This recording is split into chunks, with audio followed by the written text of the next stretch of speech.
Veto Spatafore is a good man, and he's a wonderful dad.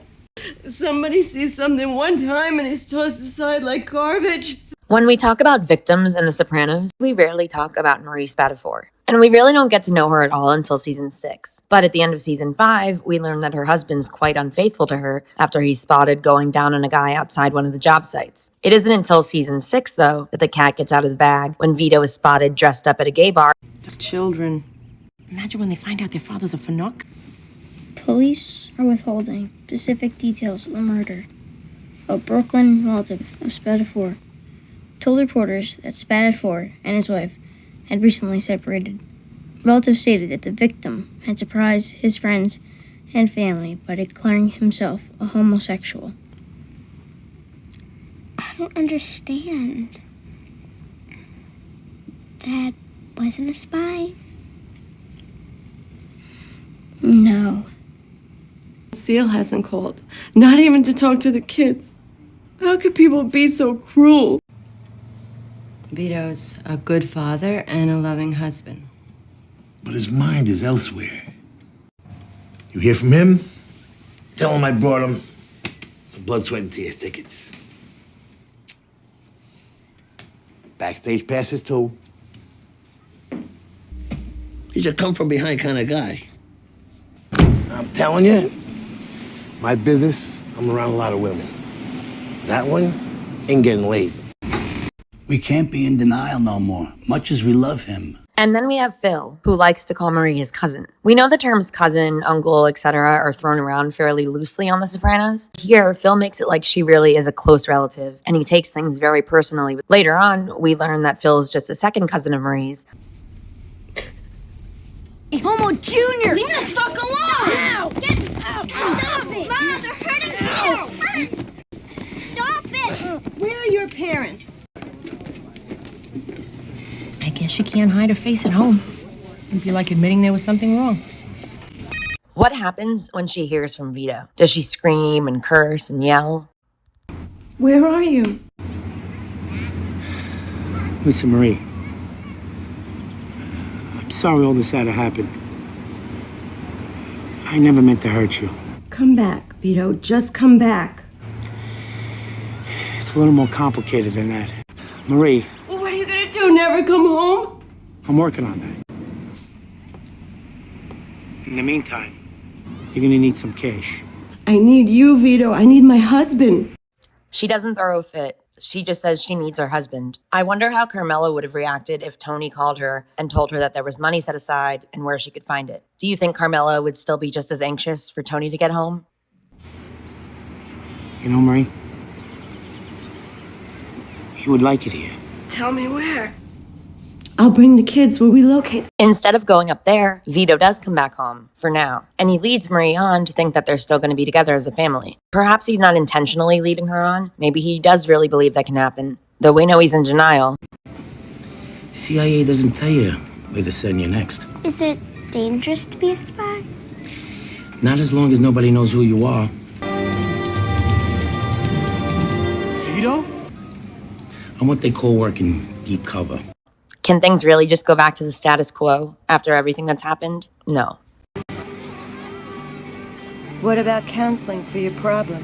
Have you talked to Father Mackin? Marie, I thought I made it clear. I don't have a problem. It's over with. In fact, I'm seriously thinking we should have another kid. Yeah. Just wondering if you thought about my offer. Meet me in the mall, 11 o'clock. Don't be late.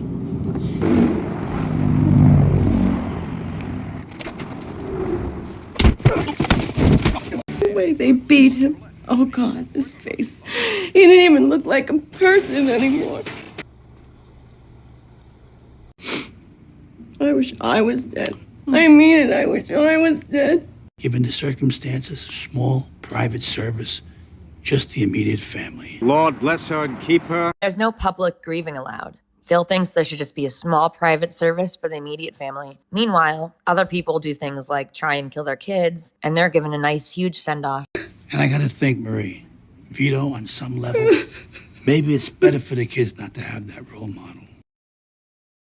Those dogs are wild dogs. Cemetery dog. After Vito's death, Vito Jr. starts acting out, likely because of his trauma and continued bullying over his father. Well, in a way, it should be expected with Vito passing and all that entailed. I think the only solution is to move away. For $100,000, we could be someplace where no one knows him or what happened. I'm gonna hand her $100,000. In Orono, Maine, by the university.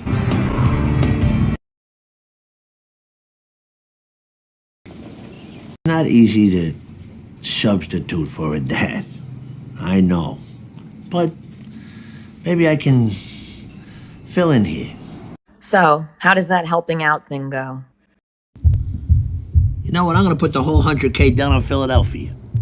And if I win, Marie Spatafore gets a free ride and then some.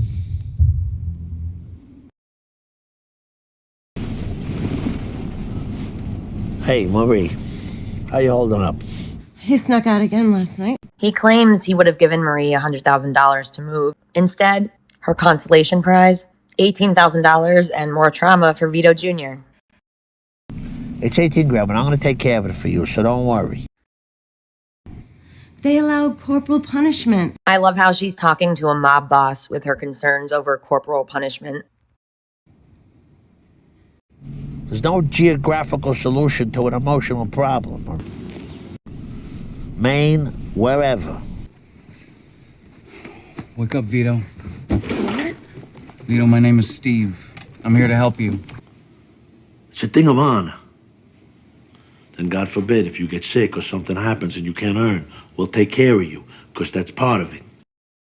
It's gonna be okay. I'm sorry, honey.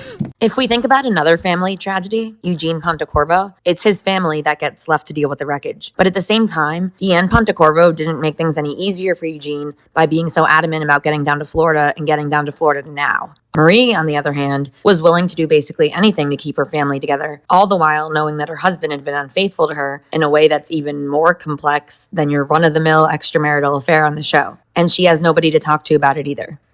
You know, Marie, you would like it here. Tell me where. I'll bring the kids where we locate. I gotta go. Stop! Let me go!